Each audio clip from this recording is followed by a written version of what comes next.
കാസർഗോഡ് റിയാസ് മൗലവി കൊലക്കേസിൽ RSS പ്രവർത്തകരായ 3 പ്രതികളെയും വെറുതെ വിട്ടു. Kasaragod principal sessions judge K ബാലകൃഷ്ണന്റേതാണ് വിധി. ശക്തമായ തെളിവുള്ള കേസിൽ പ്രതികളെ വെറുതെ വിട്ടത് നിരാശാജനകമെന്നും അപ്പീൽ നൽകുമെന്നും പ്രോസിക്യൂഷൻ വ്യക്തമാക്കി. വിധി കേട്ട് റിയാസ് മൗലവിയുടെ ഭാര്യ പൊട്ടിക്കരഞ്ഞു. ഒറ്റവരി വിധി പ്രസ്താവനത്തിലൂടെയാണ് RSSകാരായ 3 പ്രതികളെയും കാസർഗോഡ് പ്രിൻസിപ്പൽ സെഷൻ കോടതി ജഡ്ജി കെ ബാലകൃഷ്ണൻ വെറുതെ വിട്ടത്.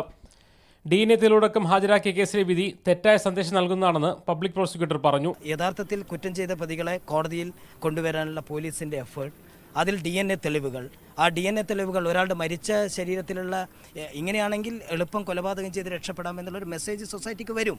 റിയാസ് മോളുടെ ഭാര്യ വിധി കേട്ട് പൊട്ടിക്കരഞ്ഞു.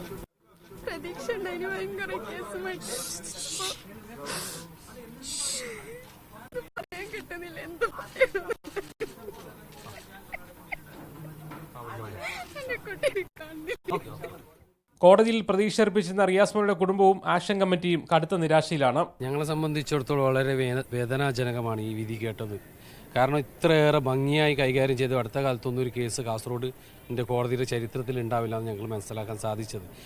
2017 മാർച്ച് 20 പുലർച്ചെയാണ് പള്ളിയിൽ കിടന്നുറങ്ങിയായിരുന്ന കാസർഗോഡ് പഴയ ചൂരിയിലെ മദ്രസാധ്യാപകൻ കുടക് സ്വദേശി മുഹമ്മദ് റിയാസ് മൗലവിയെ കഴുത്തറുത്ത് കൊലപ്പെടുത്തിയത്.